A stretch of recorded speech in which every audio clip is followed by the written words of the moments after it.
Hello everyone, and welcome back to Venue Diagram. I'm Clay, and this is another Bob Dylan album tier ranking. This time of Bob Dylan's albums of the 1980s. So of course the first album of the 1980s is Saved, and this is still right in the middle of Dylan's Christian period.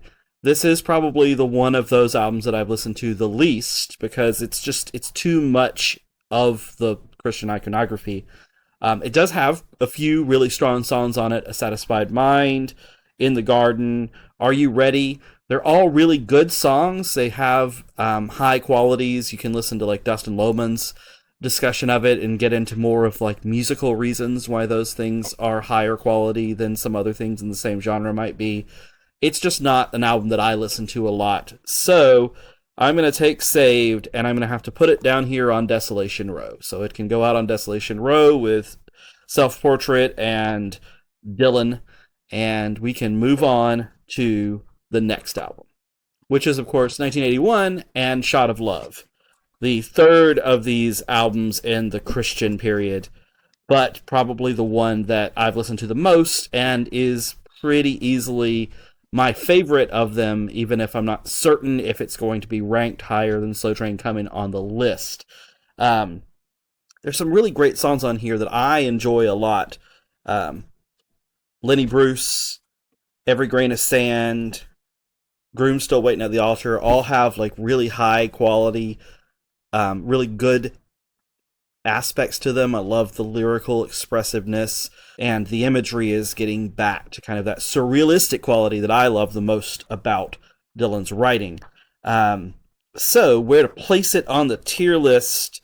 So with all of that said, I would definitely either have to put it in B tier here or up in Leopard Skin Pillbox Hat tier with Slow Train Coming, and that's where I'm going to put it. I feel like that's higher than a lot of people would put the album, and the lower points on the album, a couple of the songs on the album are not all that good, so might have caused me to bump it down a tier. Don't listen to Dead Man or Water Down Love that much. Property of Jesus is back into that kind of overly Christian ethos. But all in all, I'm putting Shot of Love in A. And that takes us to what's probably the first of the really big, hey, this is Dylan's comeback albums, Infidels. This is one of my favorites. It has kind of a lot of songs that I really enjoy. I love the look. I love the cover. This look of Dylan with the stubble and the sunglasses is one that I've always been really into. The songs themselves, Joker Man, of course, is great. Sweetheart Like You, Neighborhood Bully have some high quality stuff on them. License to Kill, Man of Peace, Union Sundown, I, Don't Fall Apart of Me Tonight. That's the entire album, and all of them have classics to them. And of course, there are songs like Blind Willie McTell that did not make it onto the album, which would have definitely bumped it up an entire tier if that song was actually on it.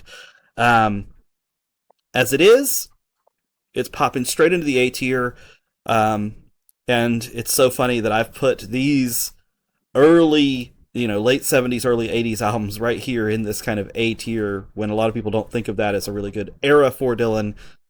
Maybe it's because it's stuff that I listened to a lot that was a lot newer when I first started listening to Dylan, but I think it's good. I think there's some really high quality stuff on there, and everybody should check it out if you are so inclined.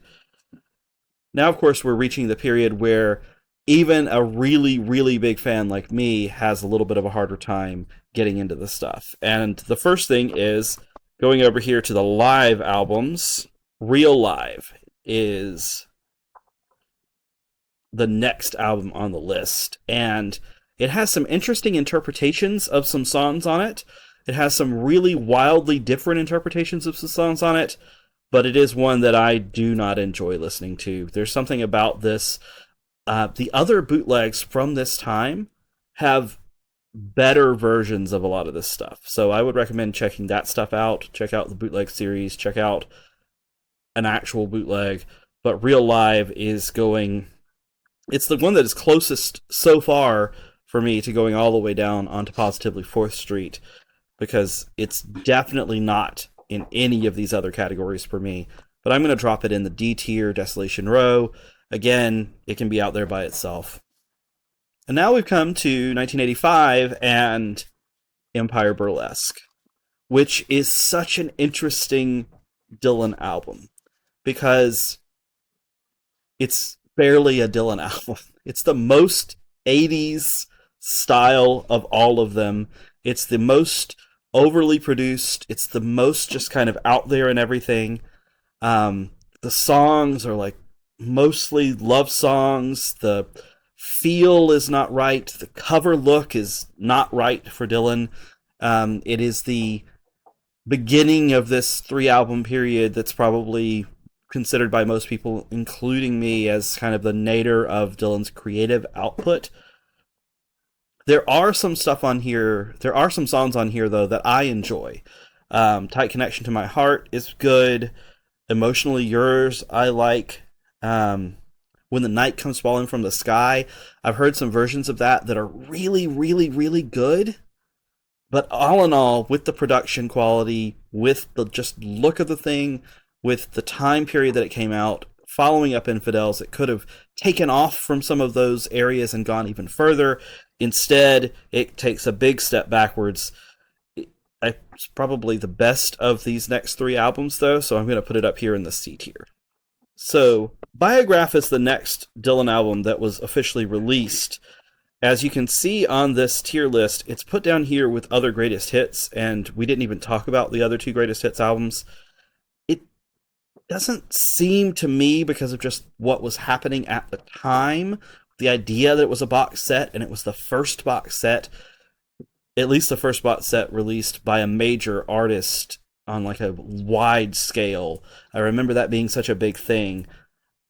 It feels more important than, say, Greatest Hits or Greatest Hits Volume 2. So I'm still going to rank it. It's mostly Greatest Hits stuff, and it's not essential as far as I'm concerned. The songs on it are great, but it stays down here in the C tier. I can't take the songs that are on that and put it on the D tier, but it's not an essential separate thing to have if you have everything else. Then we hit 1986 and Knocked Out Loaded, which is the first Dylan album that I owned when it was new on cassette tape. And it should probably be listened to in 1986 on cassette tape. It has one great song, which is Brownsville Girl, and it has 7 other songs that exist. So it's not good. The production is not good. There's some interesting stuff with a few of those other songs. But even the ones that have interesting parts then are like thrown off by children's choirs or by some just really, really, really weird choices with the background singers and with the overly produced stuff. It's definitely a D tier. Now we've come to 1988 and Down in the Groove, which, if anything, is the worst of these 3. It's got the Rank Stranger cover on it. It's got Ugliest Girl in the World, Silvio, Silver and Gold, Buy Back the Heart of a Life Grown Cold. Yeah, this is just a disappointment of an album, and I'm putting it on F tier. I think because, again, this was the era where I was listening to these albums as they came out. This one definitely felt pretty bad from minute 1. Like, with Knocked Out Loaded, I was able to convince myself that it was good. I was not able to convince myself that Down in the Groove was good. And it's stripped down, right? Like, there's better stuff on it musically, but all in all, these songs are not high quality. And I'm keeping it down there in the F tier. And I think we're going to close out the 80s with doubling F tier with the first 2 albums that we've ever had on the F tier. Because the unnecessary album that is Dylan and the Dead is also an F tier album. Neither Dylan nor the Dead were at the greatest point during this tour. it didn't really make a whole lot of sense for them to be touring together. And the album that was released here is, again, not one of the better concerts from the already pretty subpar tour. So it's just low down on the list. It has a couple songs and a couple versions of some songs that are interesting because it does take the Grateful Dead style and reinterpret the Dylan songs through them, but it's just an unnecessary and kind of hard to listen to for just a general basic fan album. And so after those two consecutive albums that we've put out there on 4th Street, we end the 80s with another comeback, which is, of course, Oh Mercy. This one has the kind of overproduced feel to it, which I think makes it less of something that a lot of people think about as a great Dylan album today. But it was certainly a real Dylan comeback and considered a pretty strong, maybe A-tier album at the time. Thinking about it now, there are a couple songs that I really enjoy. Political World, Everything Is Broken, Man in a Long Black Coat are all really good songs. What Was It You Wanted, I also like a lot. There are more songs that are kind of second or third tier on the album when you think about it now than kind of felt like at the time. So those top of the line songs from this album are definitely A-tier songs. But the other songs are maybe C or D tier songs.